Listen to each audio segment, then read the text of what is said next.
Siyanamkela Avalanche of Grace igama lam ndithenjiwe molweni. Namhlanje sikuYeremia weshumi elinesithandathu. Izolo sigqibele umprofeti inhliziyo yakhe ibuhlungu edandathekile elusizana depressed. Ecinga zonke ezi zinto zaba bantu abafuna umbulala ize ifemeli yakhe ke futhi. Inhliziyo yakhe ingonwabanga kanjani kodwa wathatha imbilini yakhe wawephalazela. Nathi ke masifunde apha ukuthi xa senento ezisisikayo emiphefumulweni ezibuhlungu ezisidandathikisayo asithathe siwukhuphe imiphefumulo yethu kuYehova ngoba yena ungubani uzawusenzani uzawusomeleza ukomelela kwethu akube kuYehova. Wathini uYehova ukumphendula kwakhe kwezo mizari ebekuzo izolo? Wathi wena ndiza kwenza ube ludonga lobethu olunqatyisiweyo kwaba bantu, soze bakwenze nto. Awulwa nawe kodwa basoze bakwenze nto. Mthembisa nge-divine protection. Ngeyam nawe ke you are protected xa uthembe uYehova endleleni yakho. Uthembe kunjalo nje ungasuki ezinyaweni zakhe. Wathi wena uzakwenza ube yi-bronze wall fortified. Bantu bangakwenzani ke? Hayi bangakwenzani ke? Bangakwenzani? Kutsho njalo kwivesi 20. Usele ukuyifunda receive as long as umane ufundela la vesi umane ufunda ukuthi uYehova xa ejonge mna ujonga ubona a-bronze wall, a-fortified one kwaba bantu. Wathi baba bantu wena ndizakwenza ube ludonga lobethu olunqatyisiweyo kwaba bantu aboyikayo. Haleluya. Kanti njengoba sicinga sithetha leyo njena kanti ezanamhlanje zizawuba worse. Bemxelele ke phofu nakwelaa chapter. Khona i-chapter bemxelele kuyo emxelele into ukuthi wena xa uhlulwa ngaba bantu akubaleka kunye naba bantu uzawuthini ureyisi xa uhlulwa ukureyisisa naba bantu soloko ukhala usithini uzawuthini ukureyisisa namahashi. Wathi into ethe into ukuthi kusezabanzi yaye namhlanje kuwesi namhlanje in verse 1 kwi-verse 1 uthi nje nawena ungatshati naba bantu. Athi kwaba bantu ungakulinga utshata uzotshata nabo aba bazawufa aba bonke kunjenje bazawufa not aba bantu ungatshati nabo ungabi nabantwana bakho kwaba bantu.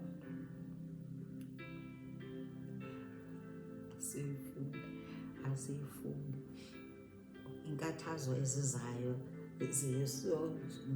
zisisohlwayo sesono.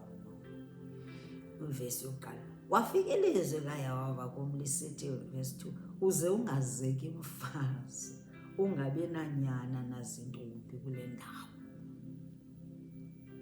Ngokuba uYehova utsho ngonyana neentombi ezizalelwe kule ndawo.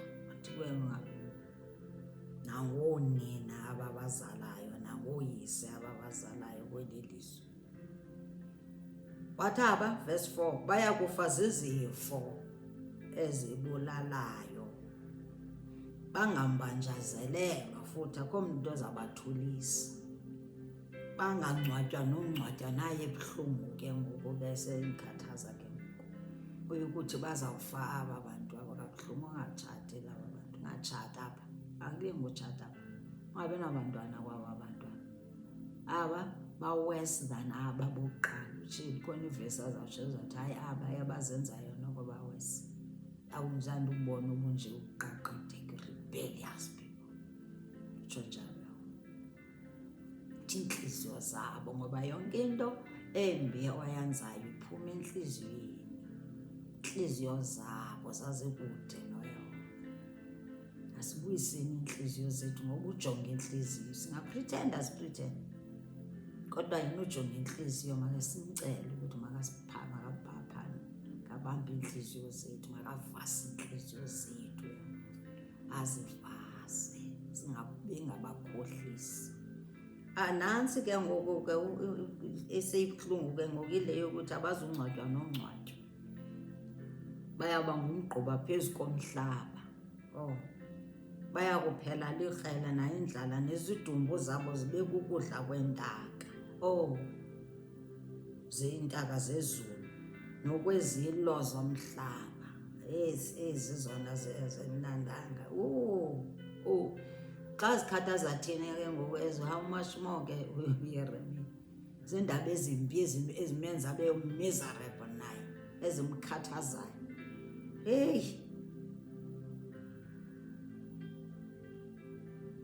Uthi ungangene nasesijwilini, verse 5, futhi ngoba uYehova uthi musa ukungena endlini yesijwili, ungayi ukubambambazela, ungabakhuzi, ngokuba ndilususile kwabantu uxolo lwam. Athi uyithathile uxolo lwakhe, kanaphisi yakhe kwabantu. Thathile uxolo lwam nenceba yam nemfesane yam, utsho Yehova. Kuya kufa abakhulu nabancinane kweli lizwe, bangangcwatywa, nantso ke ikhathaza, bangambanjazelelwa, bangakhuzani nokhuza. Athi ungayiyo nobakhuza. Yabona ke ngoku ukwi-separation ngoku uYeremia is separated.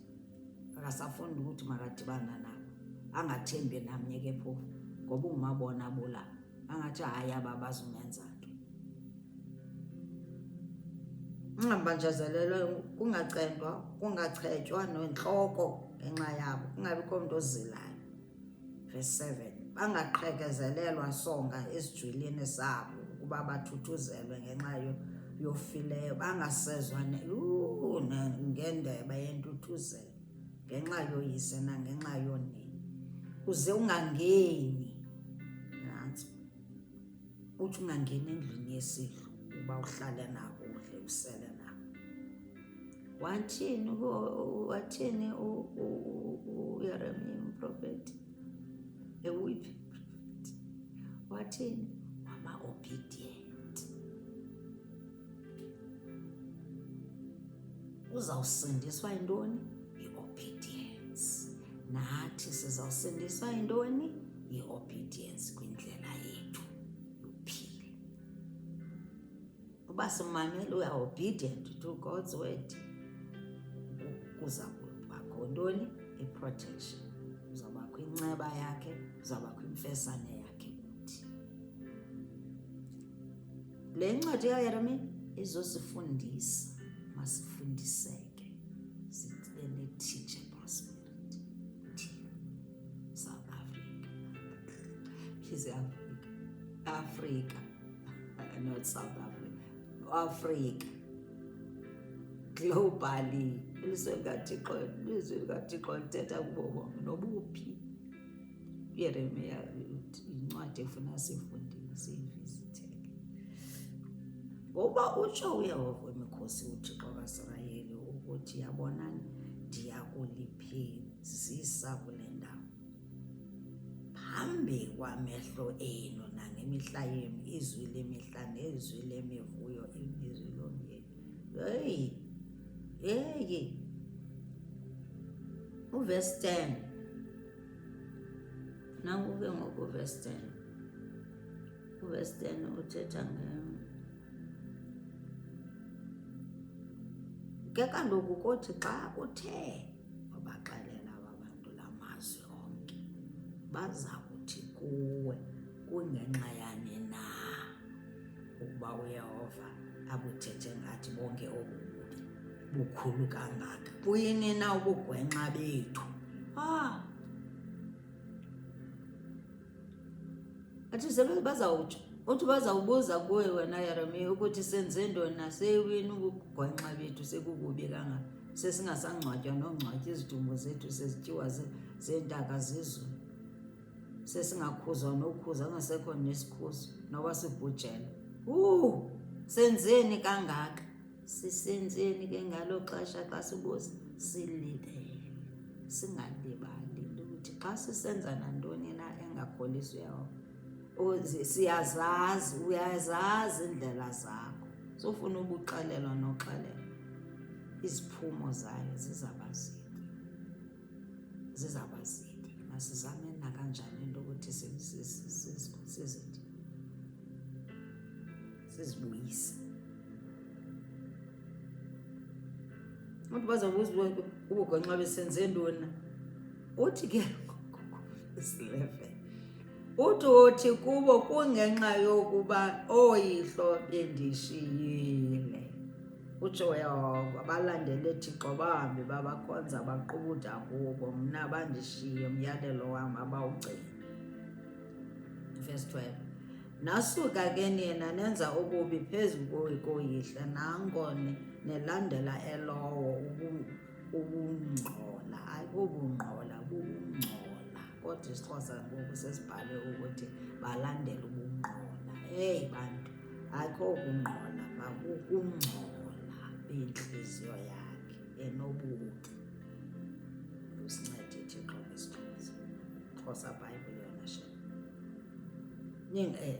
Nentliziyo zabo ezingcolileyo enobubi, ningandiphulaphuli, zange bamphulaphula uYehova besikhona singamanqina.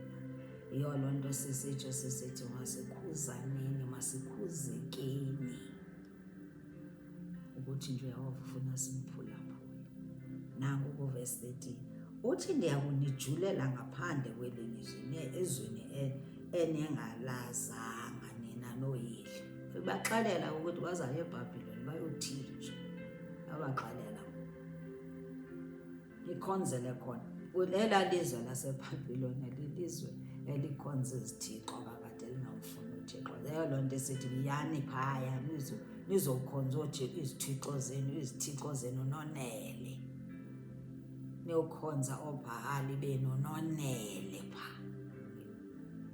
Into uYehova ayitshoyo ke. Yiyo loo nto esithi njena esithi nje ndangigxotha kweli lizwe, ndangigxotha nihambe niye phaa eBhabhiloni nonele, nijayive nonele, nijayivele izithixo ezingakwazi nothetha, ezingakwazi ubanceda. Bazibonile kodwa bavumile na, bathi njena sawuncedwa ngubani xa ngaba nguYehova ungenasinceda. Bathi bagqiba bajika babuye.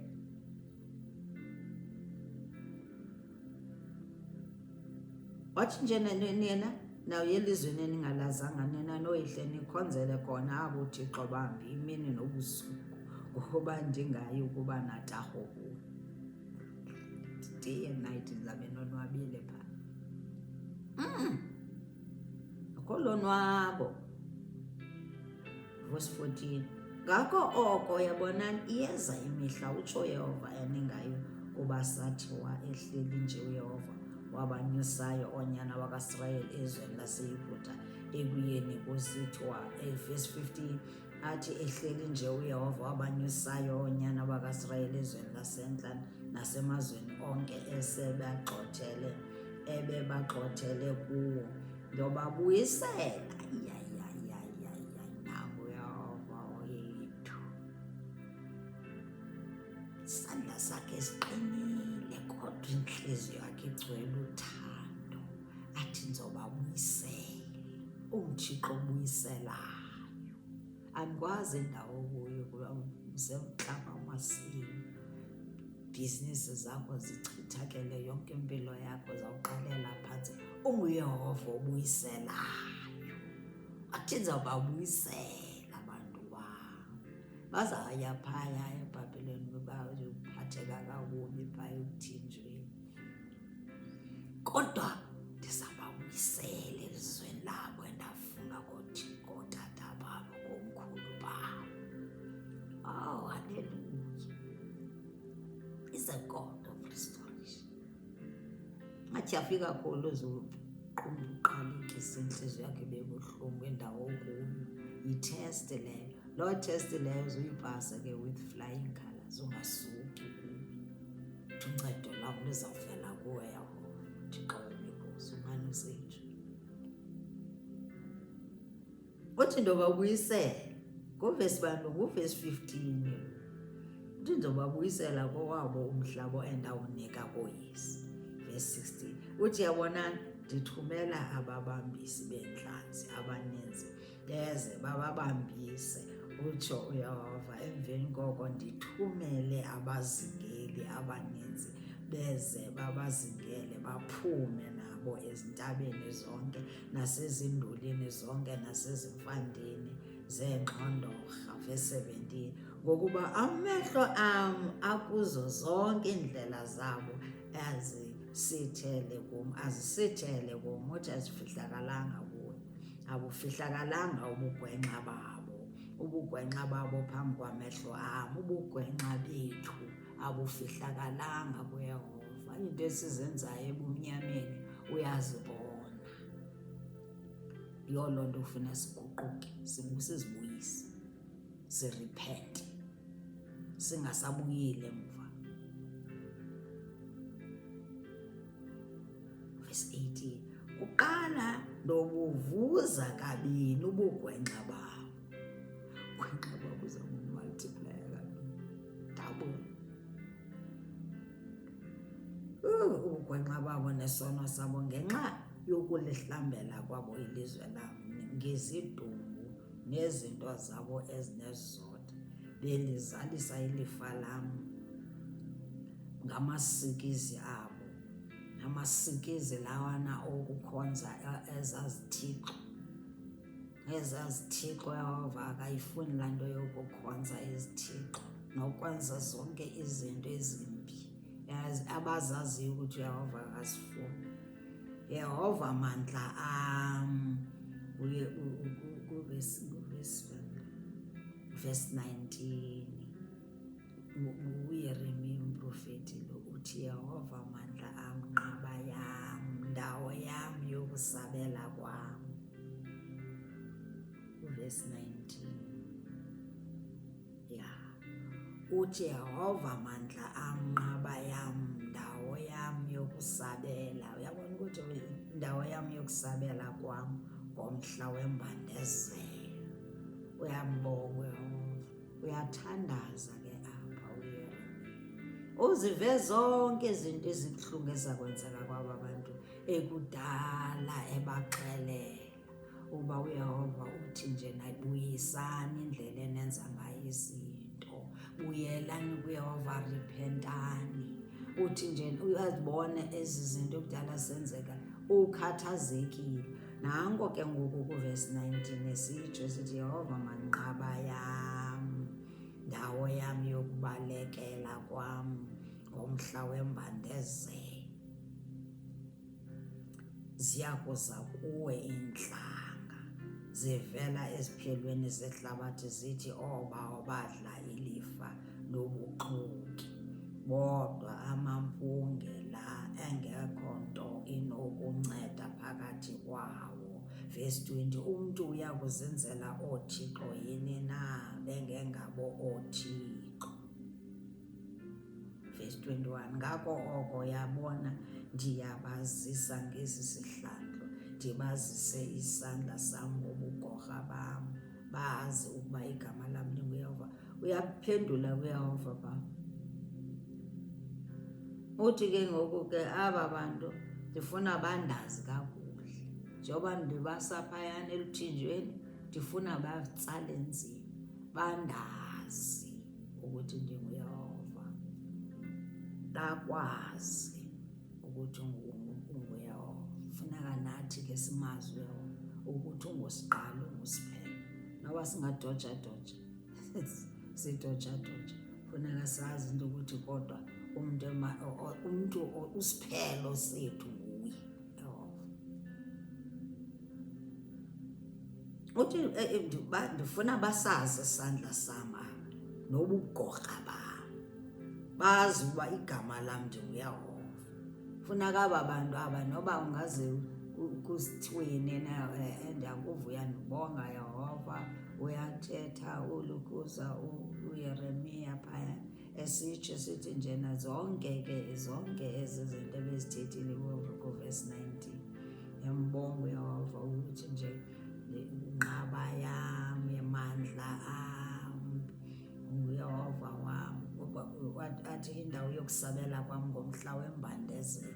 Yiyo loo nto Psalm 46 ndiyakuthanda, athi biza mna ngexesha lembandezelo uyakuhlangula athi wena undizukise. Uzama ukutsho phaya, uyamlanduka phaa, uyampraise. Is a worship embonisayo ukuthi Yehova zonke izinto unguwe nje ithemba lethu. Xa senembandezelo nguwe ozasikhupha ezimbandezelweni. Uye konke emfazweni. The undefeated emfazweni. Ungalingi ukuzilwela. He's a God of vengeance. He will avenge. Andazi ingxaki okuzo. Mzansi ingxaki okuzo zininzi izilingo, zininzi izinto. Kodwa kufuneka somelezwa yini? Somelezwa lelizwi likaYesu Kristu. UYesu ungulizwi. Ilizwi eli nguye ethetha nawe. So wena ungasaphenduli uthi nje naye mna kudala ndithandaza, akaphenduli kanjani? It means awuyivuli iBhayibhile. Nanko ekhonsole uprofethi uYeremiya. Xa ekhonsole uprofethi uYeremiya ukhonsola mna nawe.